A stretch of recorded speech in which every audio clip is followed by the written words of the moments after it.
Salam alaikum. Aujourd'hui, جبت لكم وردية وسمر هي مالفا هي اللي تجيب الناس تورتيريهم باش يحكوا حكايتهم.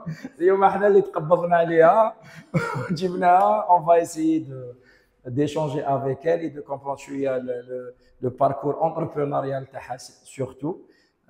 Pourquoi pas vers la fin شوية communication partager معنا شوية sa vision de la communication comme bonus في l'épisode هذه. Mais voilà, je vais la laisser se présenter ou nous les questions après une brève introduction. On va essayer. Bonjour Malek, صباح الخير ولا مساء الخير عليكم.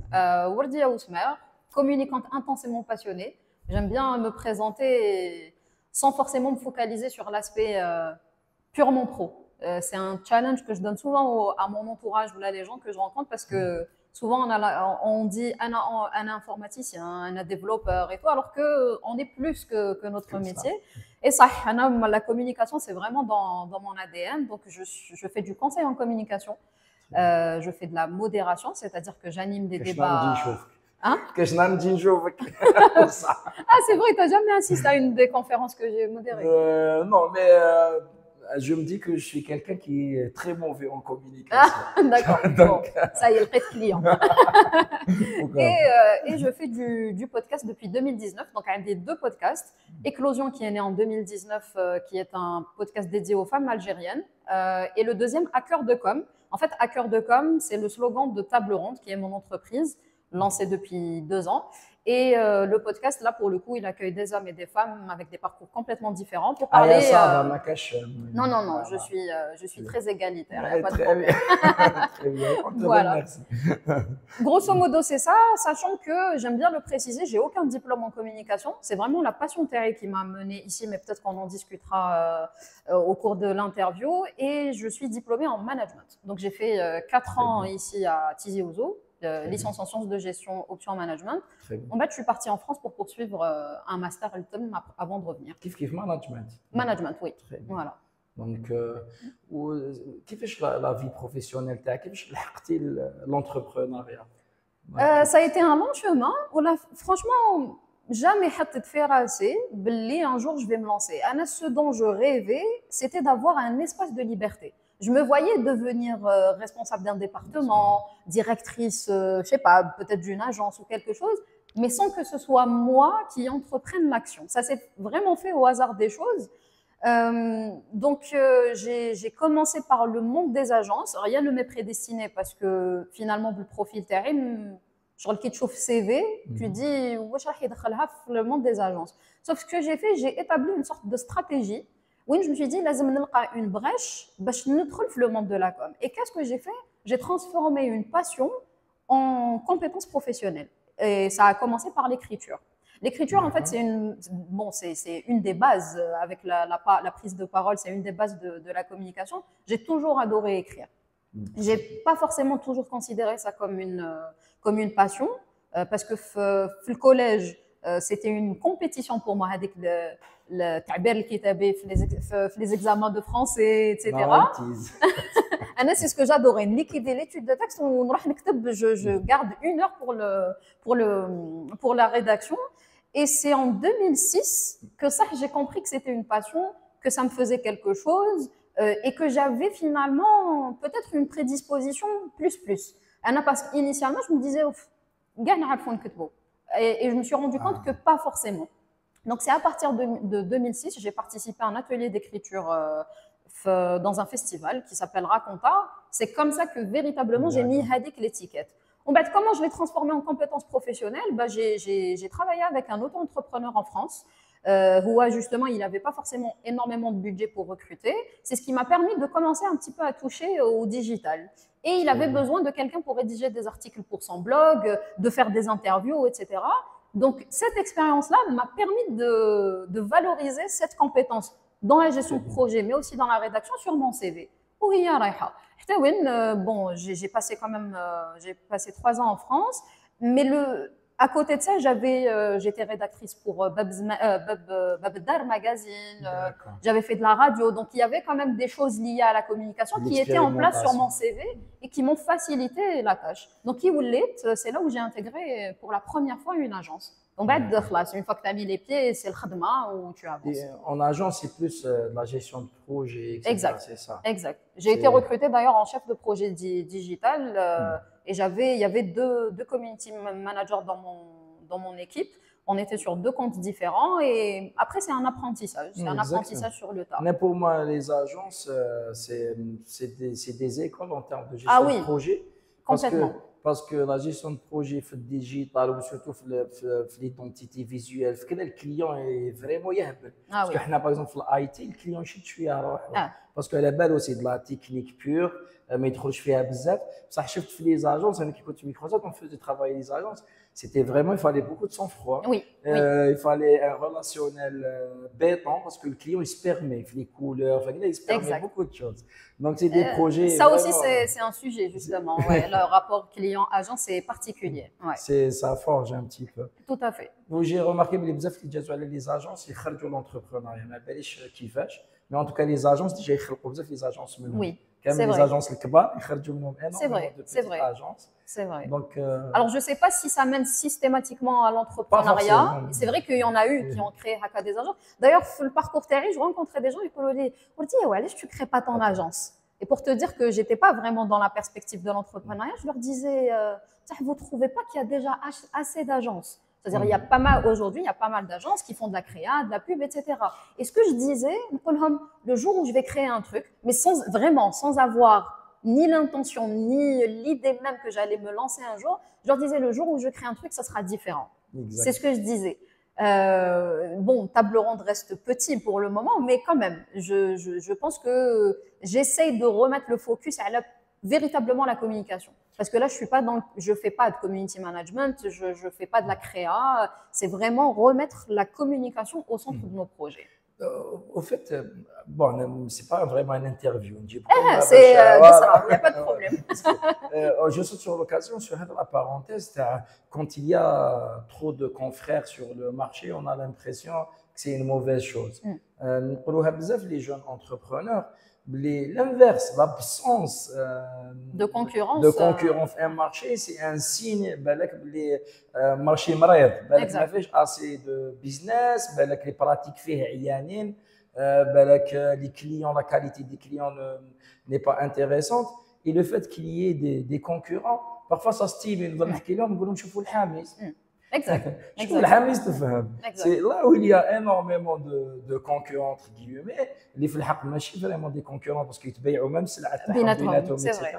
ils se comportent en vrai écosystème donc لازم نتعلموا عليهم باللي concurrents oui mais confrères aussi on peut gagner beaucoup de choses qui contiennent déjà un écosystème existant, sincère un écosystème. C'est pas vraiment l'océan bleu qui met pour le livre, le fameux livre les gens l'océan bleu, il faut trouver la concurrence.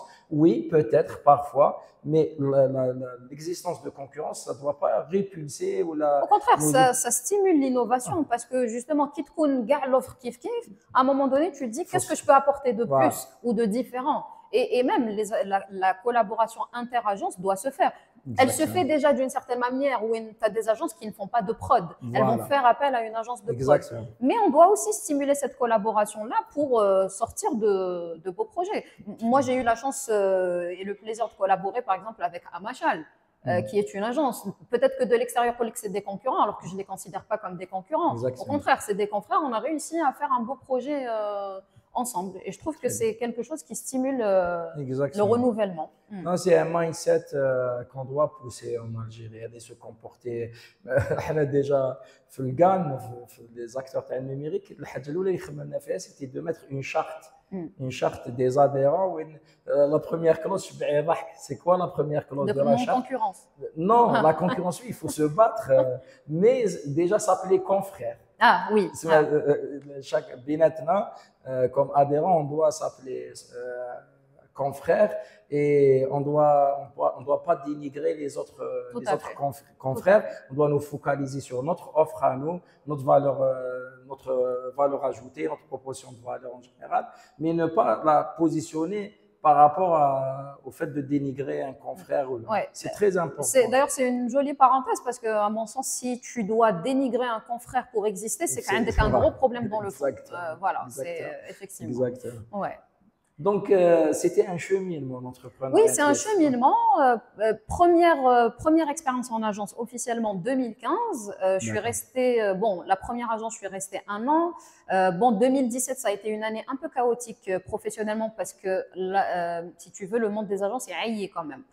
C'est très, chacun sa manière de voir le khidma, mais moi, j'ai besoin en quelque sorte d'un certain équilibre. J'arrivais pas à me déconnecter. Le week-end khidma, la semaine khidma. Et en fait, c'est simple, quand j'ai pas avec le temps justement pour mes passions, un autre pas. Donc voilà.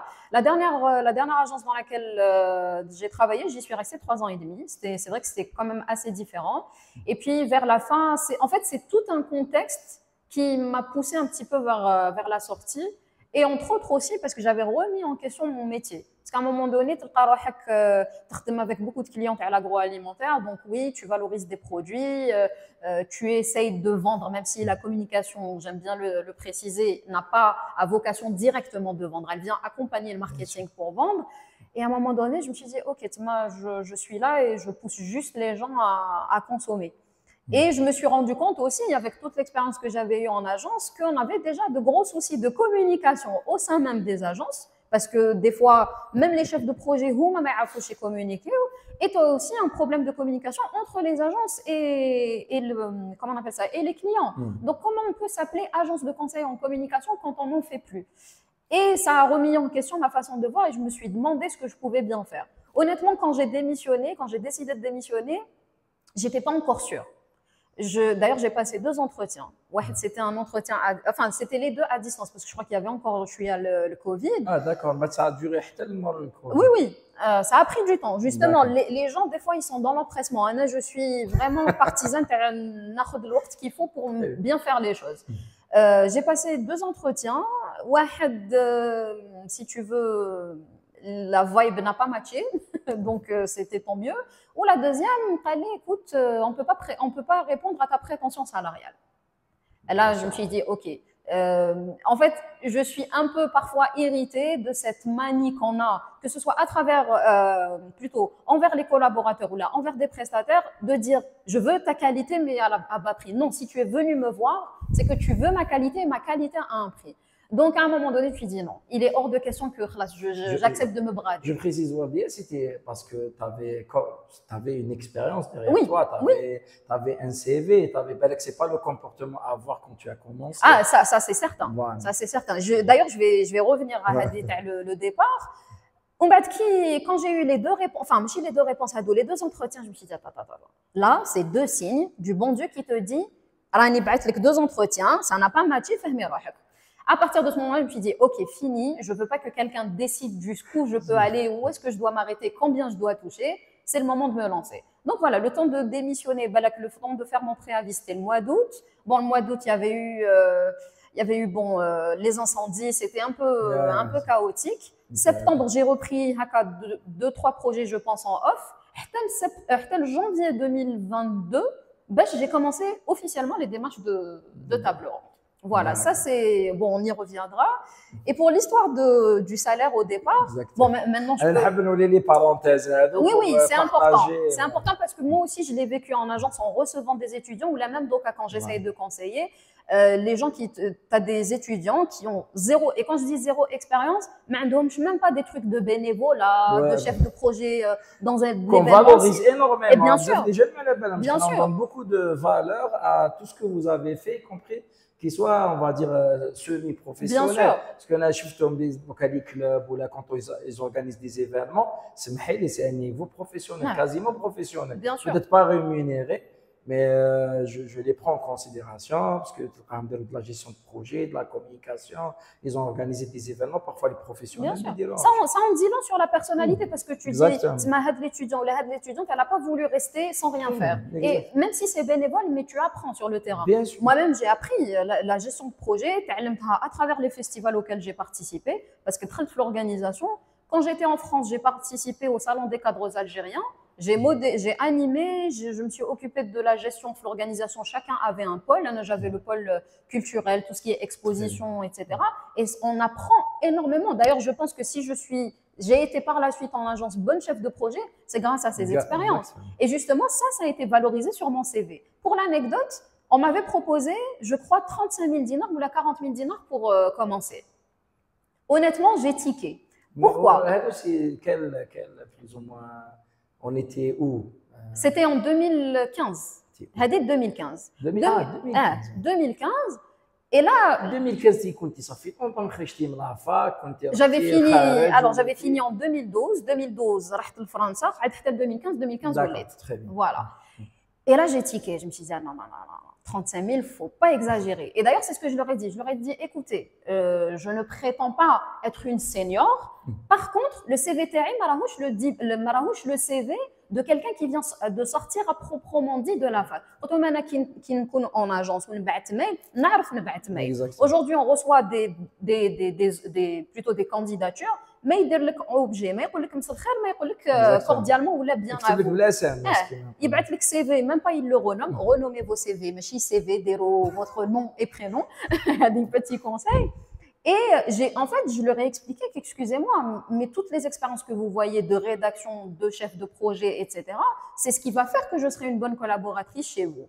Donc, j'ai valorisé mon... Et du coup, j'ai fini par commencer à 60 000 dinars. Mais parce que mon CV le valait. Pas parce que j'avais la prétention, non, maintenant 35 000. Si j'avais le niveau de 35 000, je 35 000. Je pense que comme employé, on n'a pas besoin d'expérience, on a besoin de compétences.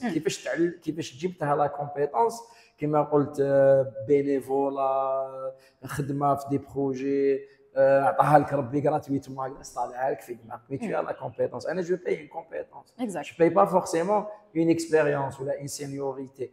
Mais toujours on revient vers qu'est-ce que tu apportes sur la table. تعرفي تكتبي وانا ركيتك باش تكتبي. Tu adores ça, tu as tout fait ملي كنتي في الكوليج ولا فهمت pour apprendre à écrire, etc. On doit valoriser ça, on doit l'exiger à celui qui est en face de le valoriser. S'il ne valorise pas la compétence de base, il faut chercher un autre emploi. Ah oui, oui. Mais ça ne justifie pas la prétention. C'est-à-dire que dans le sens où ce que je pouvais apporter et à quel niveau j'étais. Parce qu'après, tu vois des fois des étudiants qui sortent, ils disent 80 000. 80 000 sur la base de quoi? De quoi? Tu es sorti de l'école? Oui, parce que moi j'ai fait un stage, j'ai eu l'occasion de faire un stage en France. J'étais considérée comme une salariée à part entière. J'ai porté mon projet pendant 6 mois. Et ça, je ne me sentais pas comme une stagiaire. Déjà ça, je pouvais le valoriser. Sachant qu'ici, j'avais, entre guillemets, fait un stage dans une entreprise publique. On était accueillis par personne.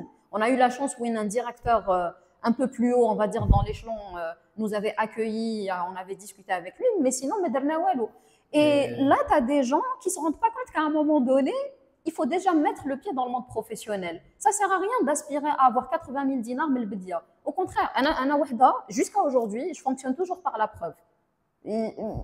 Donc, ok, il n'y a pas de souci. Donnez-moi 60 000 dinars, mais vous verrez dans 3 mois que c'est vous qui allez demander à m'augmenter. Bon, ça n'arrive pas, mais voilà. Généralement, il faut toujours le demander, mais voilà. Mais en tout cas, les gens, je me rappelle, d'ailleurs, la responsable Terry à l'époque, je sais qu'elle me l'a dit à moi, elle l'a dit à une chef de projet que j'avais laissée derrière moi. Elle lui a dit, Wardia, c'est la meilleure chef de projet que j'ai eu à recruter. Parce que j'étais indépendante. C'est qu'on est en crise. C'est que je ne peux pas gérer la situation. Et aujourd'hui, voilà, tu reçois des candidatures, oui, prétention salariale, les darbek naras. Tu dis, le salaire. Donc, il faut aller chercher l'expérience. Je donne toujours l'exemple que, avec le diplôme TAC, avec l'expérience de vie de manière générale, qu'elle soit pro, associative, peu importe, c'est 2 bâtons. Chaque expérience, c'est un bâton que tu mets en parallèle, elle t'aide à former avec l'échelle pour monter. On refuse, après on se demande pourquoi on n'accède pas au monde de l'emploi. Non, commence où tu peux. Même des fois les entretiens, oui, j'ai envie d'y aller. C'est un entretien, ça ne vous engage à rien. Est-ce que le recruteur à la fin, il va te mettre le couteau sous la gorge et te dire accepter? Non, au contraire. Tu vas apprendre, tu vas t'exercer. Bien sûr, même l'entretien est un bon exercice. La balle, elle finit toujours dans notre camp. Et puis même, tu commences, au bout de 6 mois, ça ne te plaît pas, ou là tu te rends compte que tu as été dévalorisé, ou là, soit tu en discutes, soit tu quittes la situation et tu vas chercher ailleurs. Mais ça reste une expérience qui est valorisée et qui va te permettre de passer à autre chose. Voilà, donc il ne faut jamais fermer la porte. Exactement. Oui, toujours prendre les expériences. On a un gros souci avec l'engagement, mais aussi avec le côté précieux du temps. Ça aussi, en fait, c'est deux choses qui sont intimement liées. Exactement. Ouais. Par exemple, يقول لك l'embouteillage. هذاك جامي انا تقريبا جامي صرات لي بالك عندي رونديفو على 9 زعما جو كوني با الجي جو كوني با حنايا باسكو نجوم الجي اس اون فادير نجوم لاست عندنا الدار البيضاء صاي توجور اون كاتاستروف دوبي 10 ans زعما اودجوردي tu vas la découvrir زعما نهار عندك رونديفو tu vas découvrir بلي كاين embouteillage il y a toujours des exceptions. Oui, c'est normal. عم غلقوا طريق باسكو البريزيدون جاز راهم بون هذا اون كومبرون صح نتايا زعما tu découvres بلي عندك ساعه طريق محيدره. C'est un état d'esprit. D'ailleurs, pour te donner un exemple vraiment qui illustre ça, Anna, je suis une grande utilisatrice de VTC, notamment les 2 dernières années. Donc, qui n'a que le VTC, des fois, surtout quand c'est des moments où c'est vraiment l'heure de pointe. Et donc, un des chauffeurs, ou ça l'a fait plusieurs fois, et donc, un des chauffeurs, il dit Madame, il y a que Marrakech, Mzourouba. Le timing des bouchons, il est inclus dans mon trajet. Je dis أنا إذا حبيت نروح لواد سمر باش نلحق على 8 ما نخرجش على 8 غير بعد نخرج على 7. أما شغل بعد ça leur fait l'effet d'une claque تاع oh quelqu'un qui est organisé. Non, وتربيت على la valeur de la ponctualité. أنا بابا يقول لي وجدي à 9h si je suis pas prête à 9h يروح ما عنده il a aucun problème. Elle est mieux encore. Je préfère par exemple bon donc je fais beaucoup moins de rendez-vous clients mais toute ma vie avec l'entrepreneur c'est lui qui vend. هذه اللي قال لكم اللي تحد شركه وتركريتي زعما دي سيلز ومن بعد هما يبيعوا انت ماشي سامع بالسيلز في لوبلي زعما 5 سنين الاولين 6 سنين الاولين 7 سنين 10 سنين الاولين تبدا برك تتكبر زعما تروح اللي يدير الكبار واللي يدير الصغار تخلي الاخرين ولا سي تو مي سينون لو كليون سورتو لي كليون كلي تاعك تروح لهم. دونك من بكري جادوري الي افونس وعلاه سا مبيرميتي في هذيك الحومه نروح نشوف قهوه بوبيلار بون سي مون انايا الناس يعرفوني بلي قهويه دوك خنزيزو كيما يقولوا جادور صح جادور لي كافي بوبيلار هذوك نروح ندي قهوه نقعد نريح نستنى رونديفو سا ديكومبريس تريح مام دير استراتيجي واش تقول واش يقول لك علاه نروح نلحق اون روتار نستريسي في الطريق وكذا علاه زعما. Là, je pense que l'inverse, qu'il y a des gens qui se donnent, je pense, qui se donnent de l'importance أكثر من هذاك اللي عند أنا شايفها هكذا. c'est-à-dire que واش معناتها أنا ما نديرش روحي في الضيق. زعما أنا ما نروحش على لافونس ولا أنا ما نعطيهاش امبورطونس هذا الرونديفو. سما أنا زعما أنا الفوق هو لتحت أنا كذا شايفها. se considérer plus que انا شايفها بلي نون كليون تاعي. Sauf que هو يشوفها هكذاك parce que انا والله honnêtement même mes amis quand ils arrivent en retard تزحف ils peuvent me gâcher هذاك l'instant اللي نتلاقاو فيه parce que انا je dis aux gens t'as une demi-heure de retard préviens-moi في هذيك la demi-heure même maintenant je peux faire des choses. C'est une question si tu te respectes pas toi-même les gens ne peuvent pas te respecter. انا un candidat qui arrive en retard, je suis désolée. Mais déjà, il perd des points. Voilà, pour moi, parce que ça veut dire qu'il a un entretien qui est censé être précieux pour toi. Ça veut dire demain, je commence à 9h30, tu le à 10h. À mon sens, il y a des choses sur lesquelles on doit travailler qui sont, bon, le sens de la communication, mais le sens de l'effort, parce que d'aucuns, on se dit que tout est facile alors que le sens de l'engagement et le sens de l'organisation. Ces 3 sens qu'on doit absolument développer. Je suis partisane de l'expérience qu'on n'a rien sans rien. D'ailleurs, il y a une expression qui m'a marquée depuis des années. D'ailleurs, je pense que c'est Cheikh Mohamed qui l'a dite. C'est Vid atwalid l'hou adawid qim oulash. Je traduis évidemment. C'est Vid atwalid, ça veut dire lève-toi et observe. الحو أدوات ça veut dire mets-toi en marche pour que tu puisses obtenir des choses. قيم أولاش ça veut dire ضل قاعد ما يصرى والو. Donc à un moment donné, il ne faut pas espérer que tous les gens que vous voyez qui sont pour vous source d'inspiration et qui vous semblent être des réussites, ils ont bossé. ما نضوش صباح. شوف جبتيني لواحد السوجي. Bon, le podcast va durer 3 heures, c'est très bien. Il n'y a pas de souci. De toute façon, format long, on a préféré faire un format long. Le format court, نديرو كي نتلاقى كذا مع بناتهم في الطريق ولا داير نديرو هكذا ولا شتي. Oui.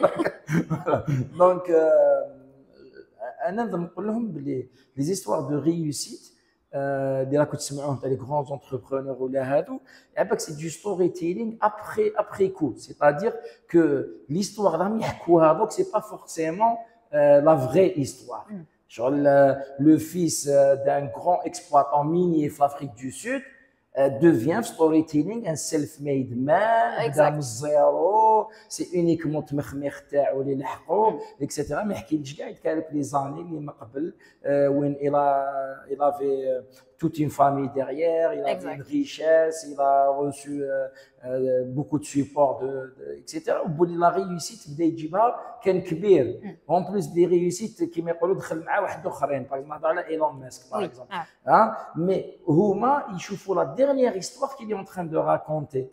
وهو بيان سور va pas raconter هذوك لي 10 ans تاع طيحه ونوضه وتاع لي باباه عاونوها الناس اكسيتيرا في الستوري تاعو ولي جون تاعنا يروحوا ديريكتومون للمفيد وبود 6 mois يبداو يكرهوا وبود 6 mois d'entrepreneur يقول لك parce qu'ils يشوفوا la partie visible de l'iceberg mais يشوفوش derrière بلي tu t'es sacrifié بلي tu t'es bon on parle du coup pour le coup on va parler des parcours plus ou moins normaux وين toi t'as pas eu ton père ou un héritage qui t'a permis de te lancer وين تنوض على 5 تاع الصباح pour arriver à un rendez-vous client وين bah tu te bats pour te faire une place وين tu cravaches tu vois et on ne le valorise pas et aussi on oublie que chacun de nous à sa manière, a connu des échecs. Ana wahda, balak si je suis là à être interviewée par toi, c'est parce qu'un échec m'a permis d'en arriver là.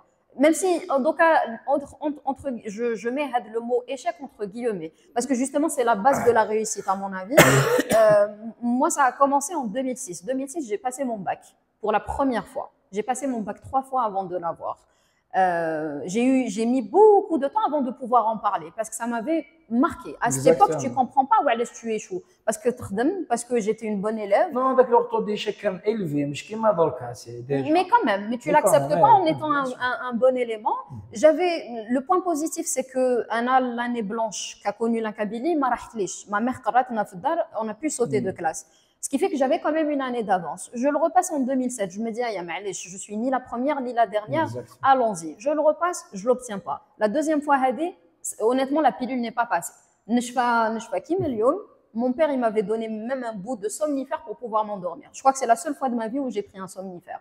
Bon, d'ailleurs, j'ai la gorge qui se serre quand j'en parle. En 2008, je l'ai obtenu. Mais ce qui s'est passé entre 2006 et 2008, c'est que 2006, j'intègre le fameux festival Racontard où je participe à cet atelier, où je découvre obligé des forces en dehors du bulletin de notes. Ok, peut-être que Flan ou Flana, ils me dépassent en maths parce qu'ils ont des 16 et que moi j'ai des 11 ou là, je ne sais quelle note, mais je me suis rendu compte que l'école ne me façonnait pas. Et même avec du recul. D'ailleurs, c'est simple, à la maison, on avait un secrétaire. Les secrétaires, c'est les bureaux, les tchadou. Et j'avais plein de bouquins. Je préférais les livres. À l'époque, c'est Bibliothèque verte, les Harry Potter. Plutôt que de dire des exercices de maths ou de physique qui me hantaient. Je détestais ça. Et je me rends compte avec du recul, si ça me tenait qu'à moi, je n'aurais pas fait l'école, pas telle qu'elle est imposée. Parce que ça ne convenait pas à ma personnalité, à ma créativité. J'étais une rêveuse. Les maths, je me rappelle au collège, des fois, on va par exemple, la prof de maths, je ne sais pas, 10 ous, parce que pour moi, elle va m'appeler Ousmane. Je rêvais complètement. Et le bac, c'est vrai que ça a été dur à avaler à ce moment-là, parce que tu ne comprends pas encore une fois, je fais des efforts et tout, on m'a dit le bac. Et ça me paraissait être un carrefour important. Mais en même temps, si je l'avais eu la première fois, je serais actuellement, je ne sais pas, dans un cabinet de conseil, derrière mon bureau, tranquille. Mais je ne serais pas la femme que je suis aujourd'hui, je ne serais pas l'entrepreneur que je suis aujourd'hui si je n'avais pas échoué à ce moment-là. Parce que j'ai découvert une force déjà en dehors des matières qu'on nous enseignait et je me suis découvert aussi une détermination. Parce qu'à partir de ce moment-là, je me suis dit, ok, à partir du moment où j'ai obtenu mon bac, à partir d'aujourd'hui, tout ce que j'entreprends, je vais le réussir. Et quand je dis ça, ça ne veut pas dire que je rejetais l'échec, mais dans le sens où, ok, j'ai compris comment ça fonctionne, let's go. Et c'est comme ça que j'ai avancé. On est tous forgés par des expériences de vie. Un avocat, comme enseignant, les études n'ont pas de valeur. Non. Je trouve dans des domaines on a besoin de physiciens, on a besoin de matheux, on a besoin d'ingénieurs. On ne peut pas. Des gens rêveurs, des autos, par exemple des métiers qui mêlent l'informatique ou là, par exemple, on a تعلمتها sur le tas parce que je suis physicien. Mais تعلمتها, ça m'a pris 20 ans ou là, باش تعلمتها avant l'université, pendant l'université, après l'université, وين في 5 سنين في la fac, تعطيك un corpus هكذايا théorique. Je pense que on a tous, en tant que professionnels, à un moment donné, remis en question nos études. Technique ou la machine technique. Quand je faisais mon stage en France, je disais, mais en fait, on apprend. Vraiment, je caricature. Mais en gros, ça ne me sert à rien, tout ce qu'on est en train de me donner à l'école. Parce que, donc, il dit le directeur, ah oui, on va appliquer la théorie de flan ou flan. Mais en fait, ce qu'on oublie, c'est que tout notre parcours, c'est beaucoup de culture générale, ça te permet de t'ouvrir dans le monde et c'est aussi une boîte à outils. Même jusqu'à récemment, quand des gens font des MBA, on leur explique que vous n'allez pas sortir maintenant en tant qu'expert de quelque chose. On va vous donner une boîte à outils, on va vous dire, tiens, voilà, il y a une clé à molette, il y a un tournevis, c'est des métiers, et ça vous donne un esprit global. Après, à nous aussi d'aller expérimenter. Pour rebondir sur l'aspect associatif, moi-même quand j'étais plus jeune, j'ai fait partie d'une association culturelle. C'est là où j'ai participé pour la première fois à l'organisation d'un festival. On avait un atelier de dessin dont j'étais trop timide. Donc au lieu d'aller à la chorale qui correspondait plus à ce que je voulais faire, j'ai fait du dessin. À côté. Mais c'est ce qui a nourri aussi mon rapport aux gens. Parce que j'étais très timide, donc j'allais pas forcément vers les gens. Mais j'avais cette envie de gérer, de connecter les gens. Ça a toujours été quelque chose en moi. Et c'est pour ça que j'ai choisi management. Justement, quand j'ai fait ma fiche de vœux du bac, je savais que en prenant sciences de gestion, que la deuxième année, la deuxième année, quand j'allais choisir ma spécialité, c'était management. Et je savais pourquoi je voulais faire management. Tu vois, ça n'a pas été un choix par défaut. C'est aussi à cause grâce peut-être à les échecs. Parce que le problème, c'est quand on a le bac la première fois, on n'a pas assez de recul. C'est ça. D'ailleurs, l'expérience de vie. Et pour un entrepreneur, parce que c'est toujours dans le sujet principal, c'est l'entrepreneuriat, parfois c'est un cheminement. Parfois, bon, j'ai entrepris sans autre détour. C'est Zahra Hagra, j'avais voulu faire une entreprise, j'avais 20 ans, mais parfois aussi, c'est un cheminement. Donc là, je fais après 2022. C'était plutôt, tu as les trois. C'est ça, c'est ça. Comment progresser en étant employé, donc comment appliquer ma propre vision, comment... À un stade où vraiment j'étais enfermée, je me suis dit, j'ai fait le tour. Sans prétention,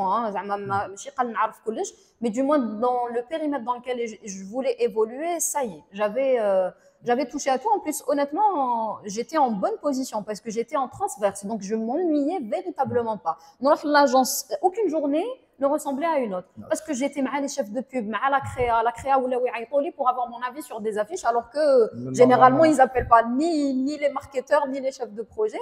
Mais j'avais l'ADN à l'agence parce que je suis quelqu'un de créatif, j'adore écrire, etc. Mais à un moment donné, je me suis dit, OK, qu'est-ce que je peux faire? Et je me suis dit, OK, la com, il faut la remettre au centre et expliquer aux gens que quand tu présentes un PowerPoint, c'est de la communication.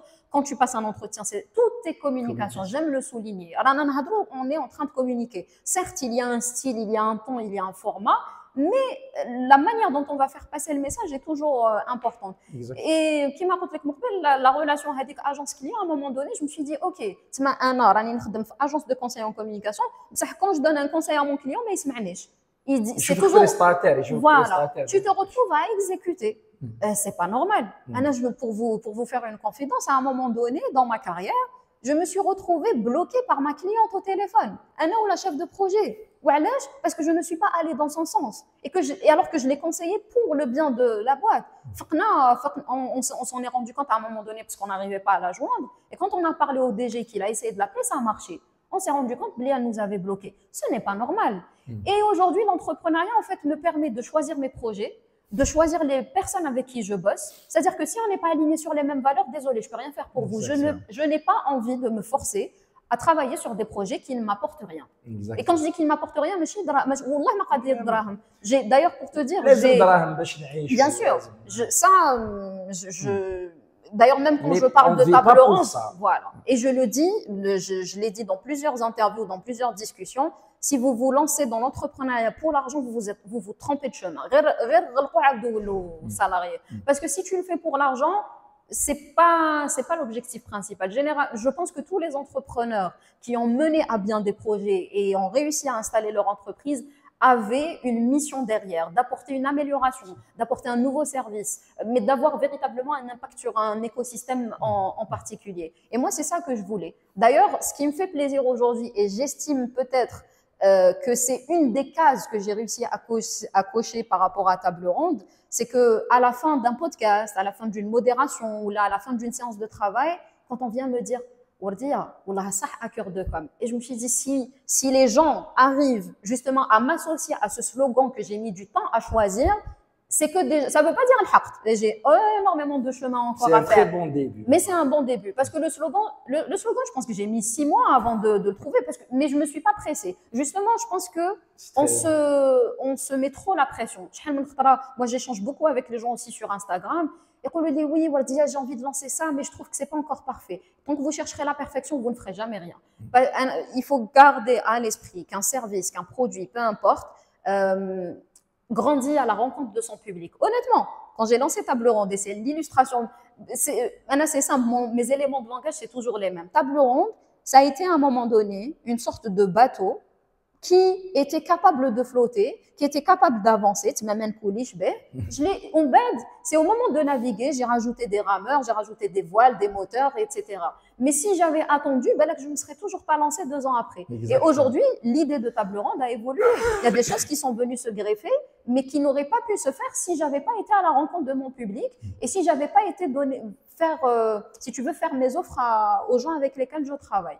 Donc, c'est vraiment l'entrepreneuriat, c'est une construction perpétuelle jusqu'à ce que ton business classe. On ne lance pas la version 10, j'ai la version 10 ou la version. Exact. Tout ce qu'on est en train de voir comme réussite dans le monde aujourd'hui, on va voir la version 1, on va voir le premier produit, vous allez trouver que c'est très très imparfait. Oui. Donc, ni avec Just Do It, il ne faut pas y aller je suis contre. Surtout pour les startups où il y a un investissement qui va se faire pendant quelques mois ou quelques années parfois à brûler de l'argent. Donc, en le faisant de type Just Do It qui m'a donné 2000 ou là, dès qu'il y a la vision des startups, bon, c'est pas très très intelligent. Parce qu'on prend les choses au mot aussi. Just Do It, ça veut pas dire ne te prépare pas. Voilà. Donc, il y a Just Do It, il y a le management classique à base de plans précis, ficelés, etc. Les chefs les limites. Donc, quelque chose full host où il ne faut pas trop analyser, il ne faut pas trop aller dans le détail, mais s'assurer de la première étape. Exact. Alors, on a fait l'idéation, par exemple, qui m'a fait dans ma startup. Je fais bien mon étude de le problème que je suis en train de résoudre, est-ce qu'il est important ou pas chez les clients, est-ce que les clients sont capables de vendre, plutôt d'acheter de payer de l'argent pour avoir la solution. Exact. Ça reste de la théorie. On doit le faire, ça reste de la théorie. بصح ما كنا نروحوا في لي ديتاي دامبليمونطاسيون كيفاش لازم يكون البرودوي كيفاش لازم نبيعو باسكو سي ترو دوموندي à une start-up ou à un business qui démarre d'avoir la réponse à toutes les questions. C'est pas normal. Bah oui, tu peux pas. Par contre, qui m'a dit développer une vision, développer un slogan, développer quelque chose qui est mobilisatrice, c'est très important. C'est du test and learn continuel. Jusqu'à aujourd'hui, je teste encore des choses après 2 ans. Et en fait, c'est un tout. On vit aussi dans une époque où on est exposé à beaucoup de storytelling. D'ailleurs, moi qui adore raconter des histoires et qui adore écrire, karahto quelque part le storytelling parce qu'aujourd'hui, justement, les gens se sont rendus compte que c'était un outil de communication et ils en abusent. Mais parce que ça aurait dû être un emballage. Exactement. Le produit. Parce que, alors, il y en a qui racontent des histoires, des vrais. Et il y en a qui racontent des histoires, c'est-à-dire des salades. Il faut faire attention avec le storytelling, à bien savoir lire entre les lignes. Et du coup, les réseaux sociaux, aujourd'hui, tout le monde a accès à Instagram, à TikTok, à Facebook, à LinkedIn. Nous voyons les success stories. Exact. Et ça nous donne une fausse image de la réalité. Encore une fois, ça ne montre qu'une partie visible de l'iceberg. Et c'est normal. Mais maintenant, on peut une fausse histoire. C'est diffusé. Il y a ils se lancent à cause de moi. et puis se rendre compte de la réalité des La choses. plupart des entrepreneurs, quand ils partagent leur histoire, mais ils lissent l'histoire. C'est-à-dire quelque chose comme si c'est un cheminement logique. Même la vision qu'ils ont aujourd'hui, qui est le résultat de plusieurs expérimentations, يحكوا عليها comme si كانت عندهم النهار الأول. Et peut-être qu'ils le pensent, hein, peut-être qu'ils le pensent, parce que parfois le دماغ qui te joue des tours. أنا شحال من خطران كي نبدا نحكي بواش راني نخمم درك. سي نورمال. ما نعرفش زعما نعاود نولي الكونتكست هذاك تاع الوقت هذاك بلي كونيسونس تاع هذاك الوقت بما فيزيون تاع هذاك الوقت اكسيتيرا مي بارفوا دي انيكدوت مو رابيل كو فينالمون سي با فريمون هكذا اللي صرات سورتو كي نتلاقى مع مي زونسيان اسوسي من ذاك غير ما ان اونسيان اسوسي تاعنا كتب في لينكد ان حكايه على ان برودوي que j'avais complètement oublié. Avec l'épisode تمحى من دماغي. Pourtant c'était parce que علاه ماشي جاي مع لا كورب هذيك راني راسمها.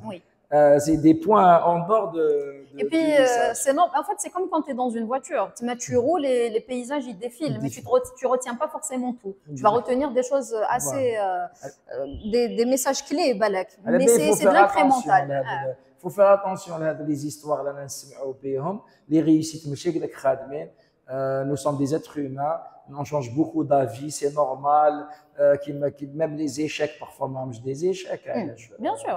Il ne faut pas avoir honte de les raconter parce que c'est ce qui fait qu'on réussit après. Parce que justement, tu démarres pas de zéro, tu démarres d'une expérience. D'ailleurs, en parlant de ça, quand tu disais qu'on ne raconte pas forcément tout, eh ben, j'avais pris une décision quand j'ai lancé Table Ronde parce que je me suis rendu compte justement que les entrepreneurs ou les chefs d'entreprise, etc., ne prenaient la parole qu'une fois installés. Et qu'est-ce que j'ai fait? J'ai créé un compte Instagram, Facebook, LinkedIn que j'ai appelé JID. Donc c'est un acronyme, Journal d'une entrepreneur en devenir. Et j'ai essayé de documenter ce que j'avais fait. Après, j'ai expliqué aux gens, c'est mon expérience. Les dépenses que j'ai eues, elles sont propres à mon cas. Mais juste pour que les gens sachent l'étape zéro. J'ai créé Table Ronde pour prendre la parole. Donc, j'ai essayé de qui le CNRC, combien de temps ça m'a pris. Et même au-delà de ça, et ça amène aussi toujours la question de l'état d'esprit. Quand je me suis lancée, franchement, je ne me suis pas mise la pression. Oui, fin janvier, j'aurais pu créer Table Ronde en 15 jours. Mais comme j'avais un projet en cours, que j'ai pris mon temps. Qu'est-ce que j'ai fait? J'ai décidé de me faire cobaye de tout ce qui pouvait se faire sur le digital. Parce qu'on n'arrête pas de nous dire il y a tel service que tu peux faire en ligne, il y a tel service que tu peux faire en ligne, mais personne ne veut les utiliser.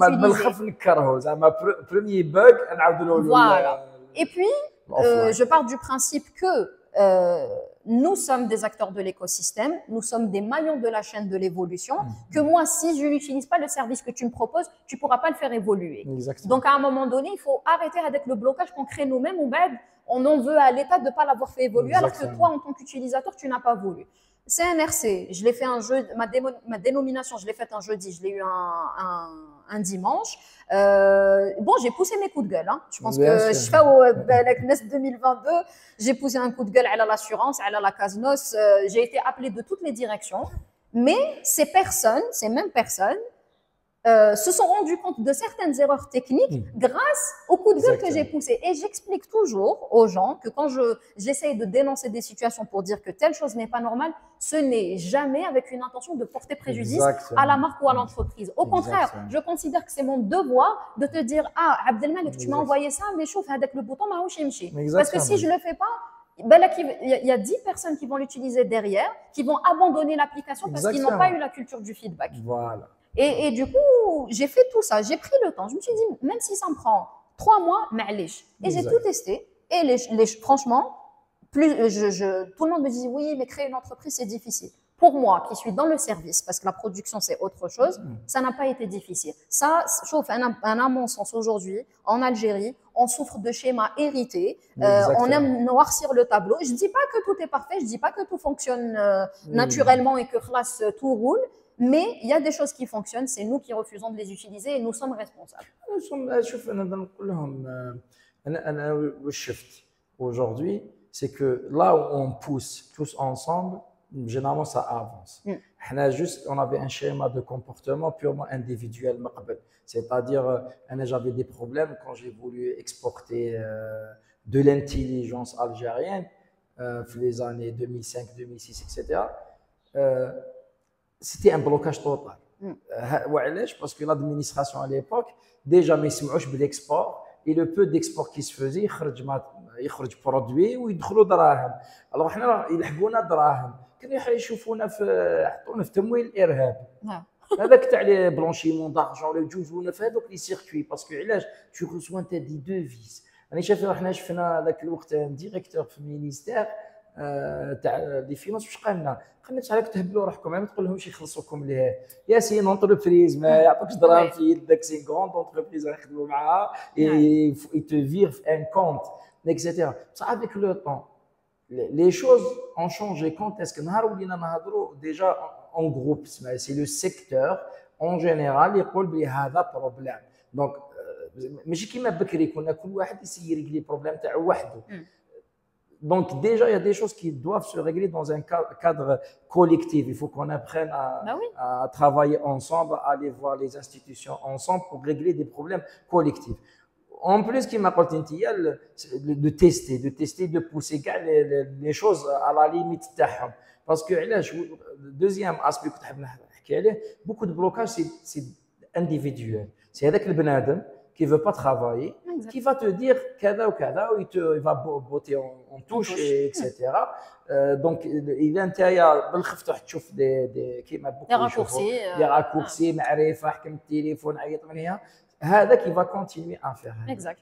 Donc si on le pousse par contre هو نروح نجيب له قانون نوري له كذا en général je règle le problème pour moi-même et pour les autres.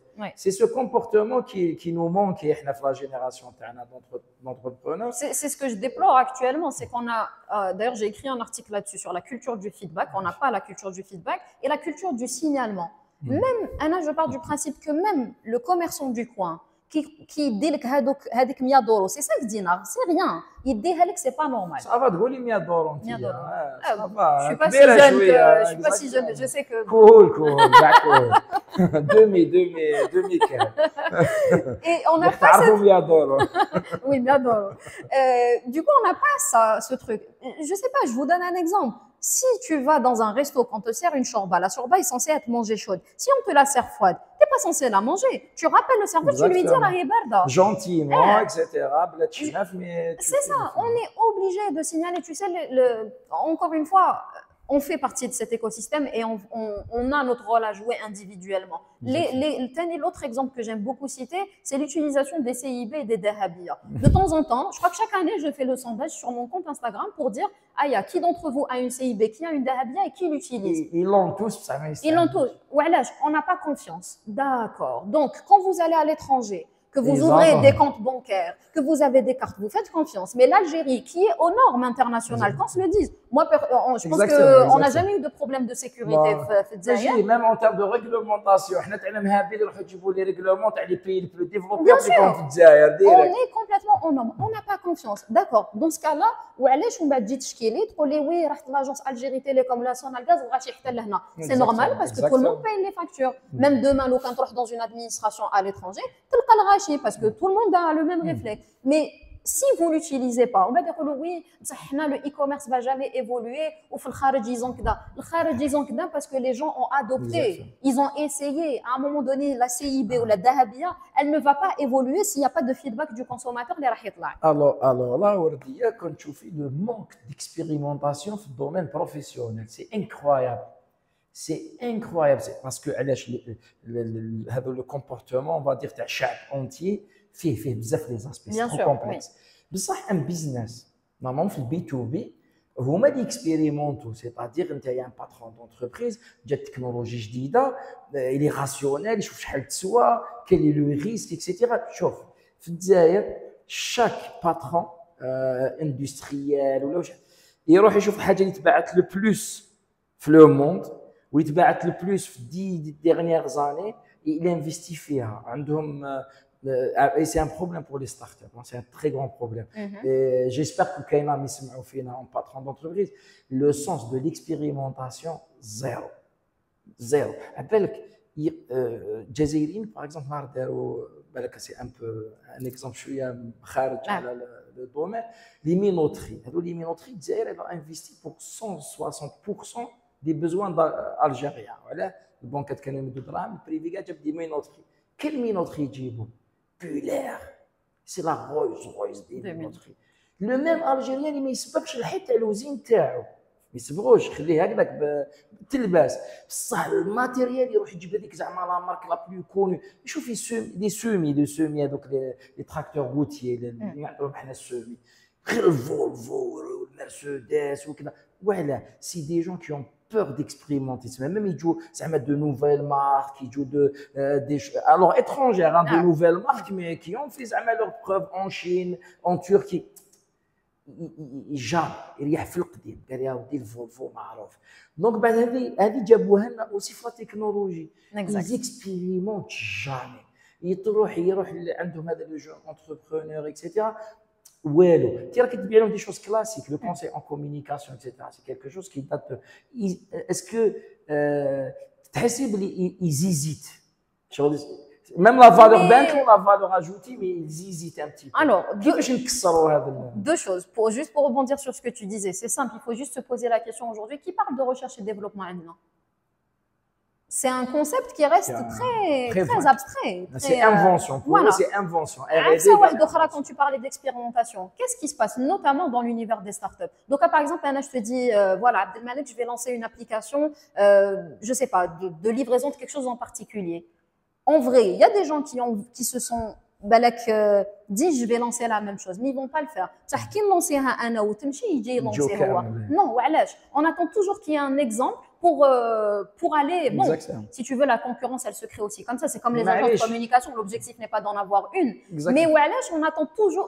On n'a pas le sens de la prise de risque. Complètement d'accord. Tu veux pas que l'on siège, Qatar l'on siège.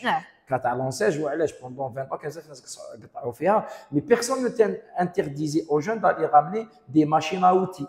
Personne n'interdisait à ces jeunes de ramener une menuiserie. Par contre, transport, chez la basket fourgon.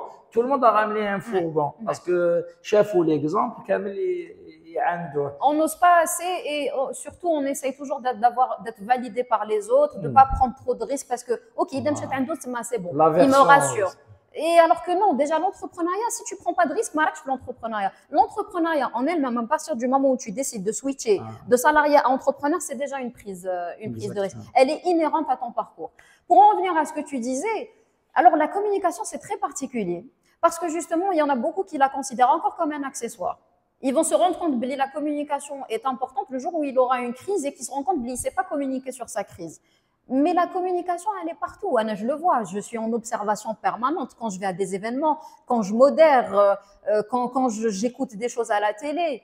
Je sais pas. Une fois, on m'a dit, il y a une émission, je pense, qui est passée à la télé où des amis m'ont dit, les gens, c'est des clients potentiels pour toi. Tu vas leur faire un peu de média training ou leur apprendre.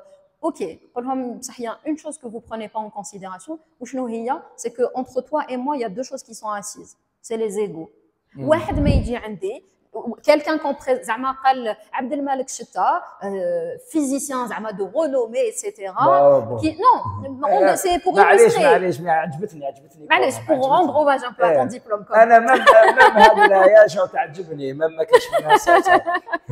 Et tu as des gens qui sont experts de leur sujet, tu ne leur enlèveras pas leur connaissance, mais qui ne savent pas s'exprimer sur leurs connaissances. Exactement. Mais jamais il dit bonjour madame Ousmer, j'ai besoin de votre aide. Parce qu'il y a son ego qui ne lui permet pas de se dire je suis pas bon dans ça, ou là je peux m'améliorer. Alors que non, je suis nulle en physique. Je déteste la physique, je n'ai pas honte de dire que. Mais dans la communication, je sais qu'il y a certains codes. Elle a été enseignée. Oui. Il y a beaucoup d'imagination, il y a beaucoup de mythes. Beaucoup de mythes. Et du coup, c'est très compliqué. Par contre, encore une fois, je reviens à ce que je t'ai dit tout à l'heure. Anna, je fonctionne par la preuve. Généralement, les gens viennent me voir après un podcast, après une modération, pour me dire Wardi, vous faites de l'accompagnement.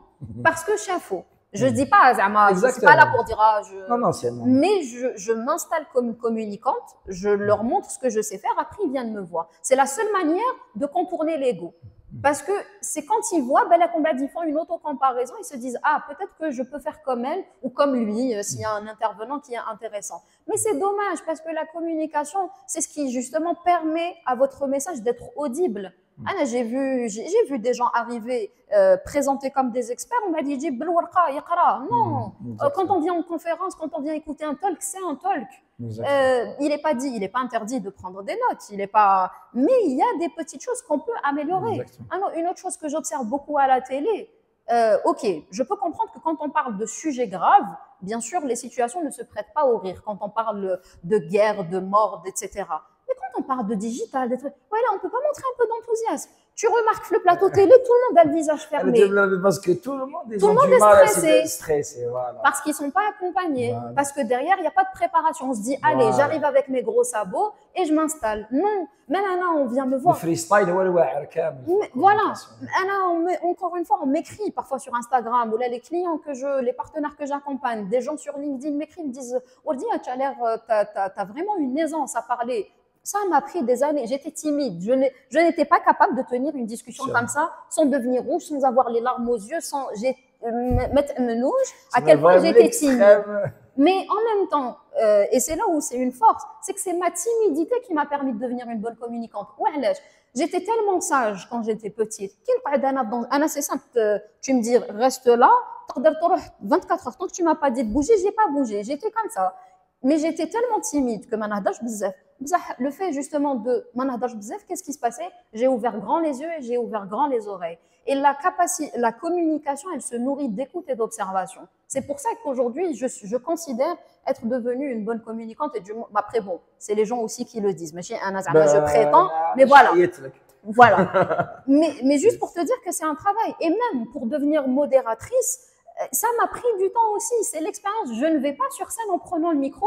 Non, c'est de la préparation. Tu vois, les gens ils se disent « Ah, je vais faire comme elle, je vais devenir… » Non, c'est un métier, la communication est un métier. Arrêtez de vouloir imposer. Est-ce qu'un an, je vais venir te dire « Abdelmalik, je vais m'occuper de tes finances ?» Non, parce que la finance est une spécialité. Exactement. Tout comme la communication est un… C'est pas parce que la communication est partout et qu'elle semble être naturelle. Oui, par nature, nous sommes des communicants. Parce que nous sommes des êtres sociables. Exactement. Quand tu arrives dans un monde corporate, ça doit être codifié, ça doit être préparé. Donc voilà, après, dans la communication, justement, il y a ce souci d'ego. Mais en même temps, autant comment parler des jeunes, à le CV, quand ils choisissent leurs études, on peut pas pointer du doigt parce qu'il n'y a jamais eu d'orientation, il n'y a jamais eu véritablement de conseils. Exactement. Tu vois. Donc tout le monde arrive avec ce qu'il a. Aider les étudiants à grande échelle, parfois qu'ils des podcasts, etc. Ça va toucher beaucoup plus de monde. D'ailleurs, c'est ce que j'ai. Bon, parce qu'on switch sur beaucoup d'idées, mais j'avais organisé un webinaire justement juste après Ramadan, parce que je savais que la période des soutenances allait commencer. J'ai invité les étudiants à participer à ce webinaire juste pour leur donner des clés pour réussir leur présentation. Parce qu'on ne les accompagne pas à ça. Pour eux, un PowerPoint, des roues, non, c'est un tout, c'est le fond, c'est la forme. Et j'ai voulu leur transmettre des clés. Bon, je pouvais pas. Pour moi, le webinaire, c'était une manière de rassembler des gens de partout. D'ailleurs, j'ai été très surprise parce que je crois que j'ai eu 150 personnes en live. Et je sais que ça a eu un impact. Derrière, on m'a remercié parce que c'est comme si je leur avais ouvert la porte en leur disant voilà, déjà, vous pouvez commencer là. Et en plus, les étudiants se mettent la pression parce que pour eux, qui dit en tant que pour présenter son mémoire, il doit non, vous avez le droit d'utiliser des fiches. Personne n'attend de vous à ce que vous fassiez une keynote digne d'un senior qui a 40 ans d'expérience. Non, mais ce qu'on attend de vous, c'est la préparation. Et le seul secret qui existe dans tout, que ce soit en com ou n'importe quel projet, c'est la préparation. Il n'y a pas 1000 et un, il n'y a pas une astuce haka, c'est du travail. Après, c'est vrai qu'il y en a qui sont peut-être plus prédisposés à faire l'exercice, d'autres moins. Mais quand tu te prépares bien, tu arrives quand même à sortir un bon résultat. Voilà. Wardia, pour conclure, quels sont les challenges qui تعيشيهم هذا début d'entrepreneuriat quand même شحال 2 ans 2 ans, ouais. 2 ans, c'est un bon recul. Oui. C'est pas très قديمه ما تشفيش على le début, mais en même temps 2 ans d'exercice, c'est un bon recul, je pense. Qu'est-ce que tu peux partager avec nous, avec la communauté? Je pense que la première année, ce qui est complexe et c'est ce qu'il faut peut-être garder quand on se lance, c'est qu'il faut se dire que c'est une année vraiment de test à tous les niveaux, que ce soit par rapport à l'offre, que ce soit un produit ou un service, mais aussi par rapport à sa propre organisation. Qui m'a la première année, pour moi, j'ai vraiment essayé de tester mon plan de charge. Parce qu'à un moment donné, forcément, tu essayes de t'installer, tu prends des projets à gauche, à droite, mais à un moment donné, tu arrives. Tu essayes d'évaluer ce que tu peux prendre ou pas. Je me rappelle d'ailleurs entre septembre et octobre, le tunnel. Justement, je suis tombée malade, j'étais KO. Parce que en plus, je suis quelqu'un qui s'écoute beaucoup, qui écoute beaucoup les signaux biologiques. Mais je pense qu'il faut partir du principe que c'est normal de passer par là. Calibrage. Après, voilà. La première année, c'est comme je t'ai dit, tu mets le bateau à l'eau et tu essayes d'ajuster et tu vois le moteur, la vitesse stéréo, est-ce qu'elle est bonne ou elle n'est pas bonne. Tu connais tes limites. Tu connais tes limites, donc tu sais qu'à un moment donné, si tu prends un projet, ben là, c'est le projet de trop. Ça a été vraiment challengeant la première année. Mais bon, comme je suis quelqu'un de passionné, c'est-à-dire que si tu veux, j'ai réussi à aller au-delà de ça. Par contre, attention, que vous soyez entrepreneur ou pas, la passion n'est pas un prétexte pour se tuer à la tâche. Dès qu'on soit d'accord. La deuxième année, je me suis sentie un peu mieux parce qu'après avoir évalué tout ça, je me suis rendu compte aussi qu'il fallait que je fasse de l'espace pour moi. Parce qu'à un moment donné, j'étais tellement dans la collaboration qu'il y a des projets à moi que j'ai laissés de côté. Et c'est pour ça d'ailleurs que le podcast à cœur de com a tardé à venir. En vrai, quand j'ai créé Table Ronde, je savais que le podcast c'était normal. Mais ça a mis 1 an. Et it's okay. Il faut pas se mettre la pression de oui, en mois de mai, je vais faire ça. Et donc, si c'est pas fait, c'est la fin du monde. Non. Parce que l'environnement, il est changeant. Belek dit qu'une opportunité que tu n'avais pas prévue et il faut que tu la prennes à ce moment-là. كما نقولوا معليش les délais ou la reprogrammation ça ماشي la dérive stratégique. Oui. Les opportunités معليش كي تجيك opportunité تديها.